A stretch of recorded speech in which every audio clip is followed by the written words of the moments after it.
시작. 아멘. 꼭 좋아지고 잘 되는 삶이 여러분의 삶이었으면 좋겠습니다.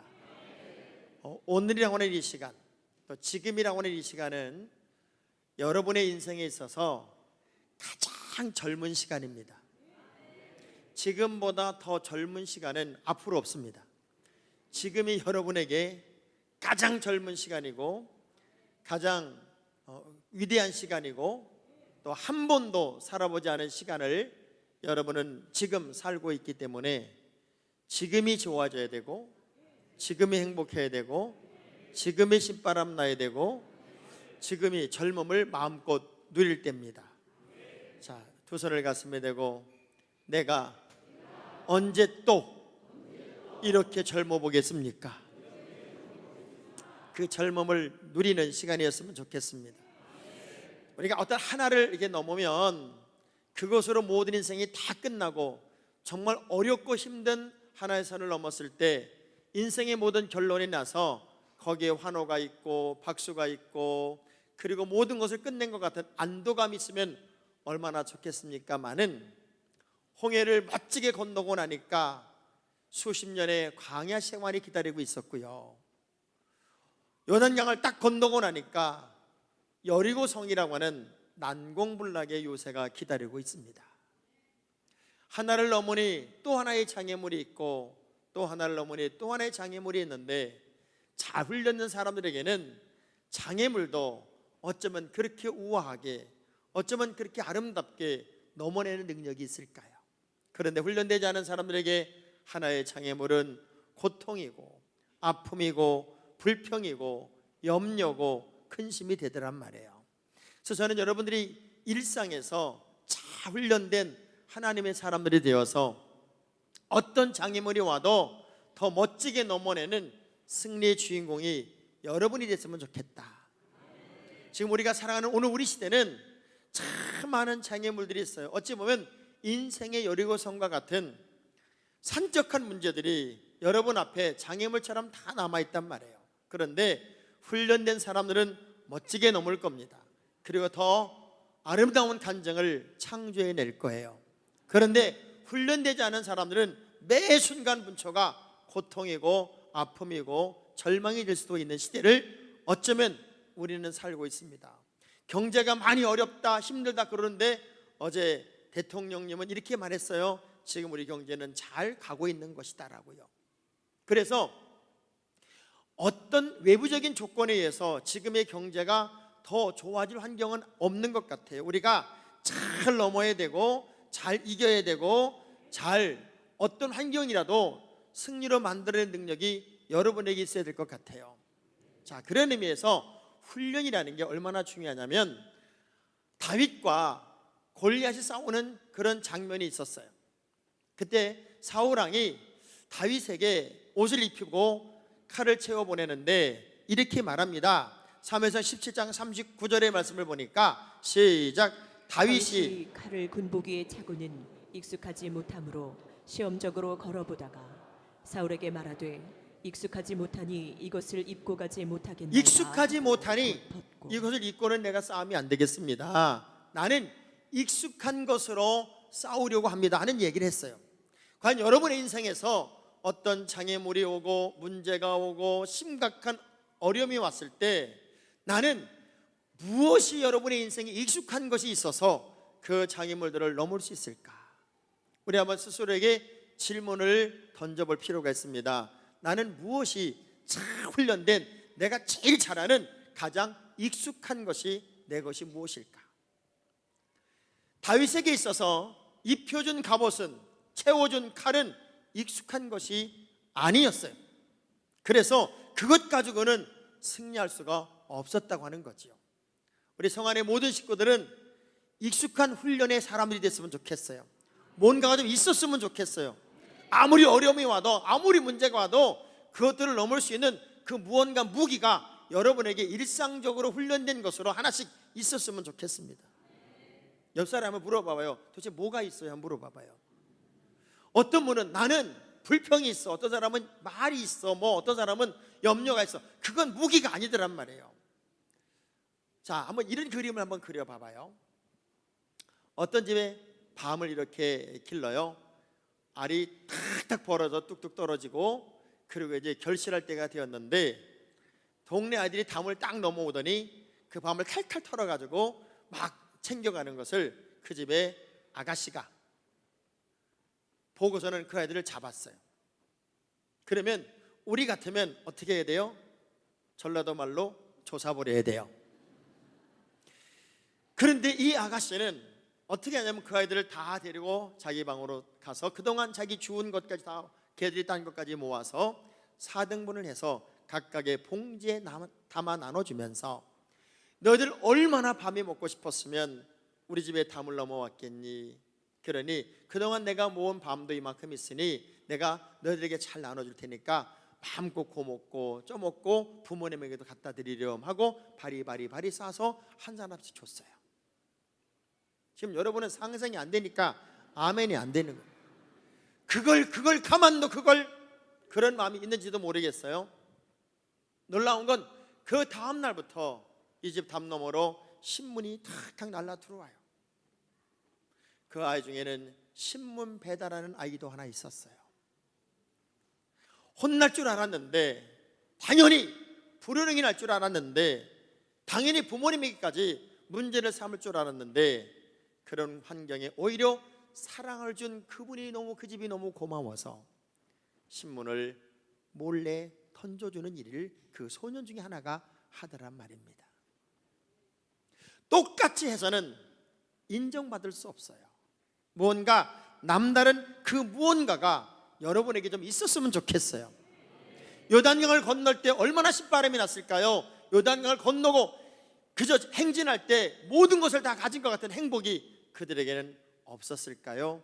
그런데 난공불락의 요새 여리고성이 탁 앞에 놓여집니다. 40년의 긴 시간 동안 그들은 군사훈련을 받은 시간도 없었어요. 어쩌면 노예 세대에서 출애굽 세대로 세대 교체 시간이 있었고, 이제 모세가 죽고 단 사흘이 지났어요. 사흘. 이제 새로운 지도자에 적응하기 시작할 즈음, 아니 적응조차도 하지 못했던 그 즈음에 하나님의 명령이 떨어진 거예요. 요단강을 건너고 이제 여리고를 침공해야 되는 그 명령이 떨어진 거예요. 얼마나 두려웠을까요?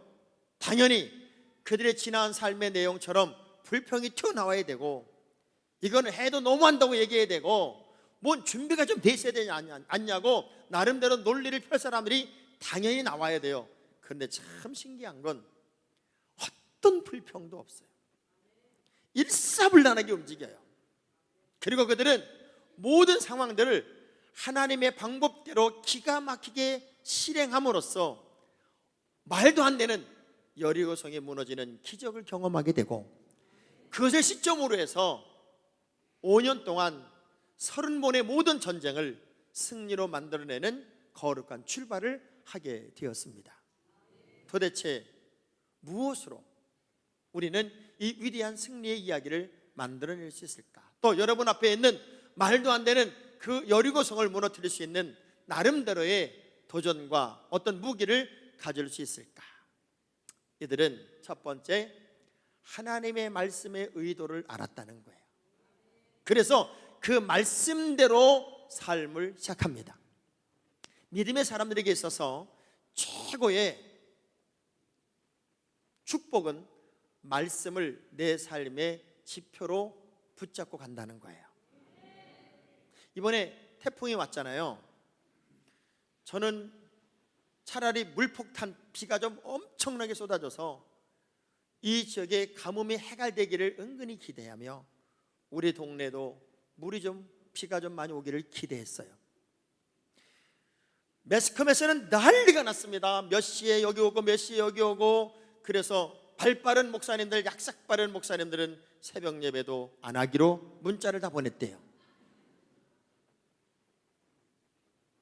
너무 저는 기대가 돼서 그 다음날 새벽 그 시간에 맞춰 우리 지역에 태풍이 오는 시간이 그 시간이었기 때문에 새벽에 너무 기대가 돼서 과연 얼마나 바람이 불고 얼마나 비가 올까를 기대하며 좀 더 일찍 일어났더니 바람은 하나도 없고 비는 푸슬비가 내리고 있어요. 무엇을 믿을 수 있어요? 최첨단의 과학을 믿을 수 있어요? 사람들의 예측을 믿을 수 있어요? 우리가 유일하게 믿을 수 있는 것은 하나님의 말씀입니다. 왜? 우리 인간은 짐승과 달라요. 여러분, 어느 날 개가 여러분들에게 탁 와서 주인님, 저는 진도 출신입니다. 당신 집에 2년 차를 살고 있고, 그리고 저는 보신탕 먹는 사람을 너무나도 싫어합니다. 저는 이런 성향을 가진 사람을 너무나 좋아하기 때문에 주인님이 이런 성향으로 저를 좀 대해주시면 어떻겠습니까? 라고 개가 여러분에게 이야기한다면 개일까요? 귀신일까요? 그 개기리는 재미가 있을까요? 없을까요? 개는요, 배고파도 짖고요, 화가 나도 짖고요, 짜증이 나도 짖을 거예요. 개는 유일하게 짖는 것밖에 못해요. 근데 우리 인간은 내일을 준비해야 돼요. 미래를 꿈꿔야 돼요. 오늘을 이겨야 돼요. 수많은 설계도가 만들어져야 돼요. 어떻게 인생의 정답이 될까를 찾아내는 지혜가 있어야 돼요. 그런데 이 모든 것들을 어디에서 얻어야 되냔 말이에요. 하나님의 말씀에서 얻어야 돼요. 그런데 하나님의 말씀은 여리고성을 도르라는 거예요. 그 말씀에 순종한다는 게 얼마나 어려우면 요나는 도망을 가요. 그런데 말씀은 변함이 없어요. 이사야 40장 8절의 말씀을 보면 하나님의 말씀은 이런 능력이 있어요. 시작. 풀은 마르고 꽃은 시드나 우리 하나님의 말씀은 영원히 서리라. 우리 하나님의 말씀은 영원히 서는 거예요. 지금까지 이스라엘 백성들의 특성을 한마디로 요약하라면 불평입니다. 정말 불평 많이 했어요. 뭐 하나만 어려우면 불평, 조금만 힘들면 과거. 근데 신기하게도 지금 전쟁을 하는 거잖아요. 여리고성과 싸우라는 거예요. 그런데 전쟁에는 세 가지 요소가 꼭 필요해요. 첫째, 군인이 필요해요. 둘째, 훈련이 필요하고, 그리고 무기가 필요해요. 셋째, 작전이 필요해요. 그래서 잘 갖춰진 군대가 좋은 무기를 가지고 가장 멋진 작전을 통해 적과 싸워서 이기는 것이 전쟁의 승패를 결정짓는다고요. 그런데 하나님은 작전도 아니고 무기 준비도 아니고 그리고 군인을 모으는 것도 아니에요. 그냥 모든 백성들을 향하여 내 말대로 해, 이거였어요. 내 말대로 여리고를 돌아, 이거였어요. 우리가 말씀을 따라간다는 게 때로는 현실에 안 맞고, 말씀을 따라간다는 것이 때로는 내 상식에 안 맞고, 그 말씀을 따라간다는 것이 지금 당장 그 말씀을 따르기에는 너무 버겁기도 하고 그럴 때가 있어요. 그런데 놀라운 건 말씀에는 능력이 있었어요. 베드로가 밤이 맞도록 고기를 잡는데 한 마리도 못 잡아요. 주님이 말씀을 전한 다음에 그물을 씻고 있는 그들을 다시 불러서 깊은 데로 가서 그물을 한번 내려보세요 라고 이야기했을 때, 누가복음 5장 5절의 말씀을 보면 베드로의 반응과 그 말씀을 따랐을 때 나타난 열매가 이렇게 표현되어 있습니다. 시작. 시몬이 대답하여 이르되 선생님, 우리들이 밤이 새도록 수고하였으되 잡은 것이 없지만은 말씀에 의지하여 내가 그물을 내리리다. 자, 밤이 맞도록 수고를 하였고 그리고 얻은 것은 하나도 없지만 나는 말씀을 의지하여서 그물을 내리겠습니다. 말씀을 의지하여, 나는 말씀 때문에, 말씀을 따라서 저는 그물을 내리겠습니다. 말씀은 갈등이 없어요. 그리고 여러분, 말씀을 제대로 이해할 수 있는 영적인 귀도, 눈도, 마음도 열려야 돼요. 전 어제 SBS에서 그것이 알고 싶다 그 프로그램을 보면서 야, 그 여자 목사 능력이 있다 생각을 했어요. 아니 어떻게 교인들을 어떻게 만들었으면 피지로 다 가자, 거기는 지상낙원이다, 그리고 거기서 우리는 미래를 준비하자, 어떻게 다 거길 가냐고요. 나는 우리 교인들 보고 예배 시간 나오세요 안 나오는데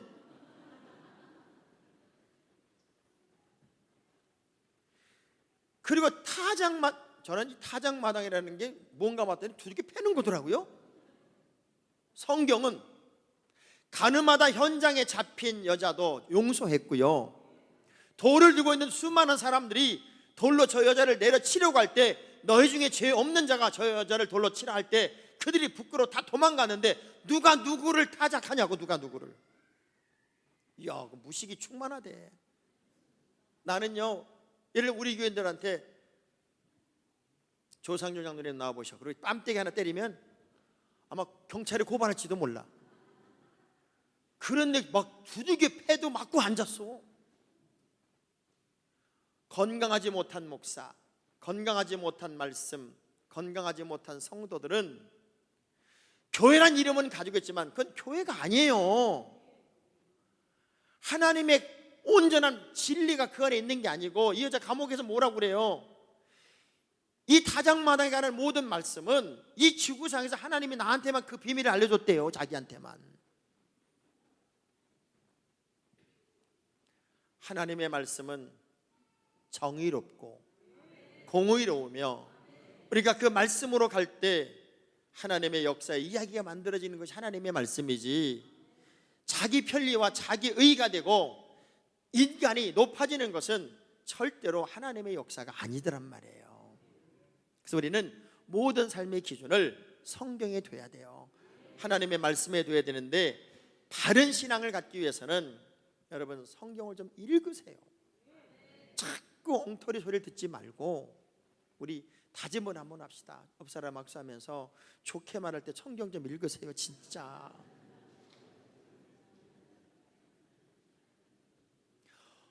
자, 그러기 위해서 하나님의 말씀을 따라가고 그 말씀을 지키기 위해 우리에게 필요한 게 뭐냐면, 따라서 지치지 않는 영성.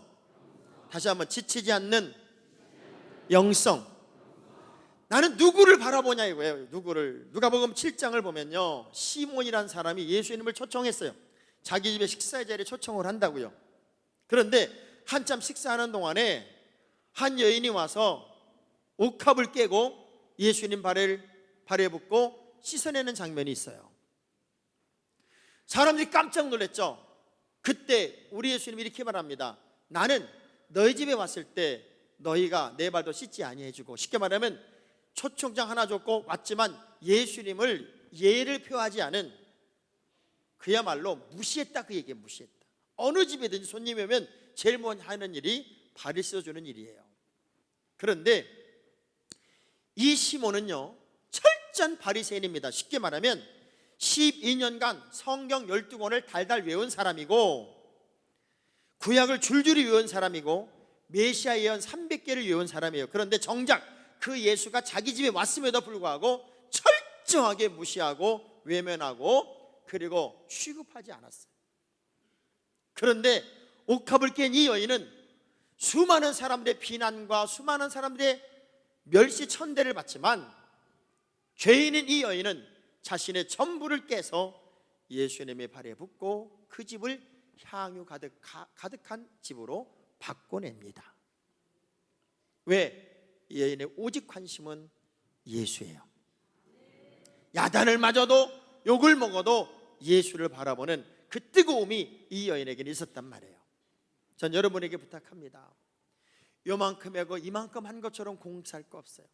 내가 뭘 하다가 나 이제 지쳤어 이렇게 말하는 것은 내가 하나님의 일을 하면서 마치 자원봉사한 것처럼 내가 하고 싶은 걸 하다가 이제 지쳤어요 말하는 거랑 똑같은 거예요. 좋은 음식만 내가 뺏어 먹다가 이제 저건 맛없어서 안 해요, 이거랑 똑같아요. 여러분은 하나님이 여러분을 고르고 빼내서 하나님이 여러분을 쓴다는 사실을 기억하셔야 돼요. 그러면 시간이 갈수록 더 영성이 나타나야 되고, 시간이 갈수록 더 설렘이 있어야 되고, 시간이 갈수록 더 뜨거워야 돼요. 왜냐하면 여리고를 하루에 한 바퀴 도는 게 600m 폭이 600m니까 멀리 돌아야 되니까 1km 정도는 도는 거예요. 그런데 아무 말 하지 말아야 돼요. 침묵하고 하루에 한 번씩은 거기를 계속 돌아야 돼요. 지루했을 거예요.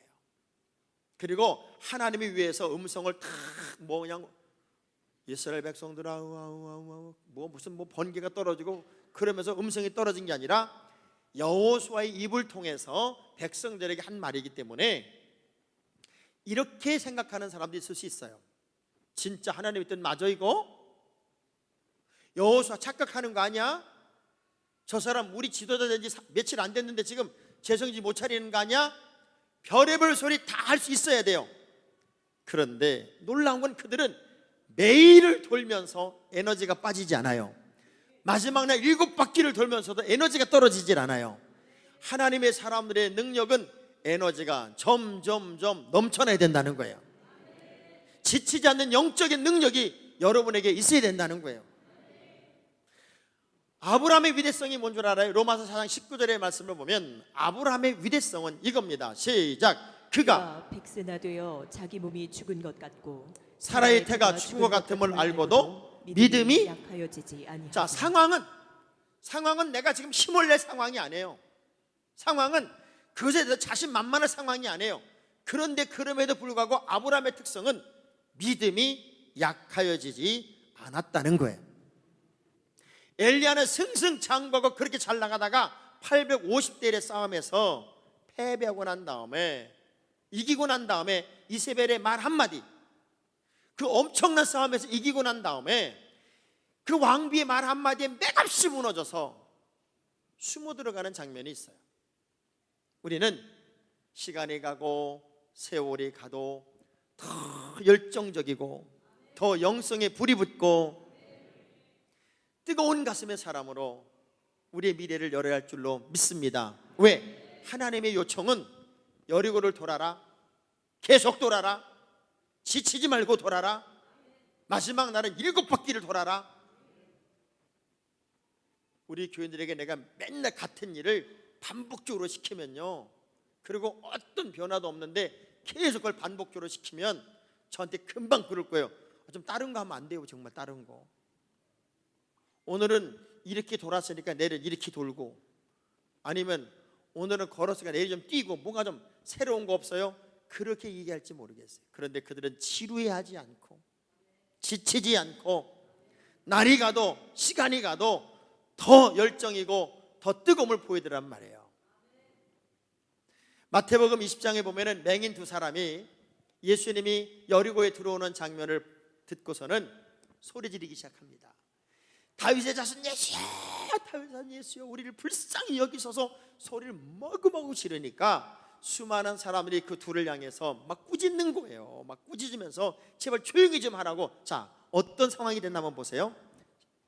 31절입니다. 시작. 무리가 꾸짖어 잠잠하나 하되 더욱 소리질러 이르되 주여 우리를 불쌍히 여기소서 다윗의 자손이여. 자, 잠잠하라, 조용해라 그랬더니 뭐예요? 더욱 우리는 영적인 오기가 필요해요. 자, 주먹 불 켜주고 따라합시다. 나는 그럼에도 불구하고 바짝바짝 일어나리라. 이건 좀 떨면서 해야 돼. 떨면서. 자, 다시 한번. 나는 그럼에도 불구하고 바짝바짝 일어나리라. 지치지 않는 영성, 떨어지지 않는 열심, 이런 게 우리에겐 정말 여리고를 무너뜨리는 힘이 되는 거예요.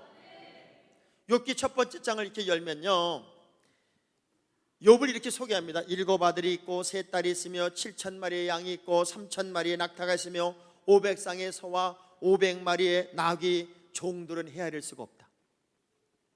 근데 그때부터 하나하나 사라지기 시작합니다. 심지어는 그 아내가 내가 섬기는 그 하나님을 저주하고 죽어라 인간아, 이렇게 말하고 떠나버려요. 그리고 모든 것이 다 무너졌을 때, 이젠 아무것도 없다고 여기는 그때 마귀란 놈이 하나님을 통해 얘기해보세요. 이제 믿음 떨어지죠. 이제 얘기해보세요. 하나님 저주하죠.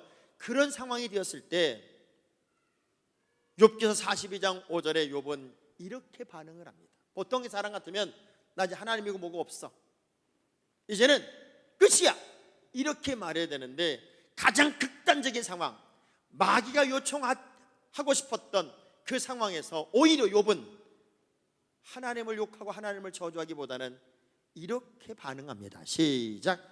내가 주께 대하여 귀로 듣기만 하였사오나 이제는 눈으로 주를 배움나이다. 내가 죽게 되어 지금까지 귀로 들었다 그 얘기예요. 그런데 이제는 눈으로 주를 배움나이다. 고난의 흔적이 그의 가슴을 열었어요. 고난이 인생을 바꿨어요. 고난이 문제를 더 큰 기쁨으로 만들어내는 행복을 만들어냈어요. 지치지 마십시오. 더 뜨겁게 일어나고 더 열심으로 돌고 더 열심을 내는 믿음의 자녀가 되기를 주의 이름으로 축복합니다. 결정적인 것은 하나된 함성이었습니다. 모든 백성이, 이들은 원래 훈련이 이렇게 돼요. 불평, 조금만 어려우면 불평하고 조금만 어려우면 옛날을 얘기하고 이랬던 사람들이 어떻게 이렇게 일사불란하게 하나가 되었는지 너무 신기할 정도로 하나의 함성으로 소리를 지르는 명령에 일심으로 반응했다는 거 하는 거예요.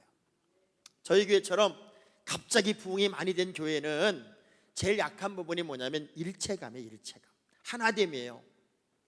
그래서 부흥회가 열리고 또 전체가 모여지는 시간이 되면은 우리가 정말 목숨을 걸고 함께 모여야 돼요.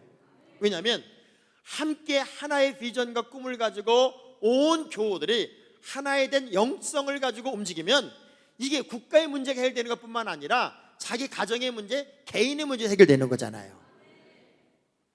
마지막 여력을 무너뜨리는 방법을 디테일하게 일러줬어요. 어떻게 일러줬냐면 여호수아 6장 16절입니다. 어떻게 하라고? 시작. 7번째 제사장들이 나팔을 불 때에 여호수아가 백성에게 이르되 외치라. 여호와께서 너희에게 이 성을 주셨느니라. 뭐 하라고요? 외치라고 그래요. 외치라고. 외쳐라. 따라합시다. 말에는 권세가 있다. 다시 한번, 말에는 권세가 있다. 여러분, 여러분의 언어에는 어마어마한 권세가 있어요. 어떤 못된, 성질이 아주 못된 임산부가 하나 있었어요. 아기를 낳으러 병원에 갔는데 마침 이제 분만실에 들어가 보니까 분만실에 예수님 사진이 딱 걸려 있는 거예요. 근데 이 여자는 저게 싫어. 너무나도 싫은 거야. 그래서 간호사를 불러서 나 아기 낳기 전에 저 예수 사진 띄워라. 그랬더니 간호사가 뭐라 그래요? 제 고난 받긴데 어떻게 하면 좋아요? 그랬더니 우리 신랑이 얼마나 높은 사람인 줄 알아? 높은 사람 불러와. 사무장 불러와. 사무장한테도 막 야단을 치는 거예요. 그건 뭐 병원이 벌컥 뒤집힐 정도로 난리가 나니까 뛰었어요. 어쩔 수 없이 뛴 거야. 나는 내 아이가 세상에 태어날 때 저 예수란 사람을 평생 보지 않는, 예수를 안 믿는 아이로 기르려고 그래. 그러니 저 애가 눈을 뜰 때, 내가 눈을 뜰 때 저 예수의 사진이 여기 있으면 안 돼. 그림이 있으면 안 돼. 그렇게 난리 부린 여자예요. 아기가 태어났어요. 아주 건강한 아기가 태어났어요. 근데 너무 놀라운 건 눈이 멀어서 태어났어. 그 여자의 말대로 평생 이 아이는 예수 얼굴 사진이라도 볼 수 없게 하려고. 여러분 진짜 말 조심하세요. 우리 가슴에 손을 대고 한숨을 좀 쉬면서 말 조심하겠습니다. 하나님의 자녀들에게는 권세를 주셨어요. 그 권세를 가지고 7일의 침묵을 깨고 모든 이스라엘 백성들은 여리고 성을 향하여 외쳐라 하는 그 외침에 일사불란하게 외치는 순간, 소리를 지르는 순간 여리고가 무너져 내리는데, 참 놀라운 건 기드온의 300용사가 미디안 대군과 싸울 때도요, 무엇으로 승리를 만들어 내나 봤더니 사사기 7장 20절의 말씀 보니까 거기도 외치더라고. 시작. 세대가 나팔을 불며 항아리를 부수고 왼손에 횃불을 들고 오른손에 나팔을 들어 불며 외쳐 이르되 여호와와 기드온의 칼이다 하고 외쳐 이르되. 전 여러분이, 우리 성안의 모든 식구들이 다시 외침의 기도, 외침의 신앙, 그 뜨거움의 신앙이 여러분의 신앙이기를 축복합니다. 그리고 모두가 하나가 되는 거예요. 모두가 하나 돼. 어떤 분들은 그래요. 목사님 서먹서먹해서요, 교회 오니까 너무 서먹서먹해서요, 저는요 그 얘기를 너무 많이 들어서 이 문제를 어떻게 풀까 하고 고민을 많이 해봤어요. 저는 원래 새로운 데 가서는 잘 적응도 못하고요, 우리 애들은 또 적응도 못하고요. 이게 얼마나 웃기는 얘기인가? 제가 오늘 이 글을 보고 무릎을 탁 쳤어요. 이게 정답이었구나. 한번 따라합시다. 쑥스러우면 쑥 들어가세요.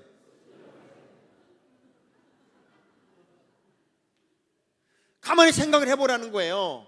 세상 이치도 남남이 만나서 친해지고, 타양이라도 정 붙이면 고향이 됐고, 학교 들어갈 때도 처음은 쑥스러웠고 서먹서먹했었고, 회사 들어갔을 때도 처음은 서먹서먹했었고 쑥스러웠고, 결혼 생활도 사실은 서먹서먹했었고, 다 안 그랬던 때가 언제였냐는 거예요.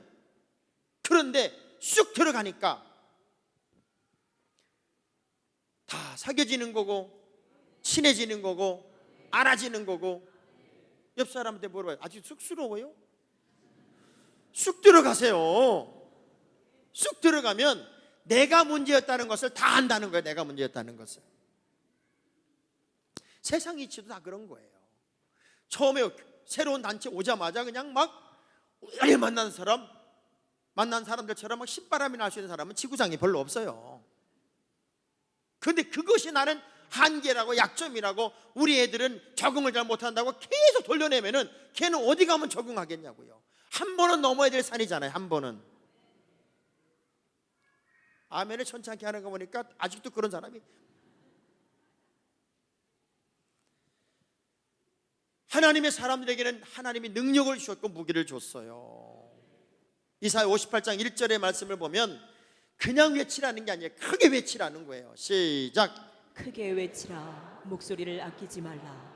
내 목소리를 나팔같이 높여 내 백성에게 그들의 허물을, 야곱의 집에 그들의 죄를 알리리라. 저는 믿어요. 이제는 성안교회 모든 믿음의 공동체가 하나의 꿈을 꾸고, 하나로 믿음의 공동체 의식을 느끼고, 너와 내가 없는 초대교회의 그 사랑을 나누면서 정말 신바람나게 신앙생활을 같이 했으면 좋겠어요. 1, 2, 3부가 나눠져 있으니까 서로 얼굴 만나기도 쉽지 않은데, 이런 풍회가 열리고 그러면 그냥 다 함께 모여서 함께 은혜 받고 함께 공동체 훈련하고 얼마나 좋아요. 여쭤볼게요. 목사님과 목사님이 싸워서 서로 갈등이 있어가지고 둘이 하나님께 기도합니다. 하나님, 저 김 목사를 패죽여 주옵소서, 저 박 목사를 이렇게 기도할 거 아니에요. 그럼 하나님이 누구 편 들 것 같아요? 둘은 다 목사라 기도해. 목사와 장로가 싸워서 또 장로님도 하나님께 기도한다고 그러고 목사도 기도한다고 그래요. 그럼 하나님은 누구 편 들 것 같아요? 애기들이 싸울 때는요, 엄마가 붙잡아 놓고 누가 잘잘못을 따서 혼돈해요. 근데 애들이 커서 지네끼리 싸우면요, 혼 못 내요. 하나님도 목사와 목사가 싸우고, 교단과 교단이 싸우고, 장로와 장로가 싸우고, 목사와 장로가 싸우고, 이렇게 자꾸 싸우면요, 누구 편을 들 수 있는 게 아니라 하나님은 울어요. 울어 아파서. 저도 목사지만 만약 여러분끼리 싸운다면요, 목사님 그러고 와서 막 고자지라고 하면 난 누구 편 못 들어요. 나도 울어. 그러니 우리 교인들은 워낙 착하지만 행여라도 도련변이 같은 사람 한 사람이 있을지도 모르니까 부탁을 할게요.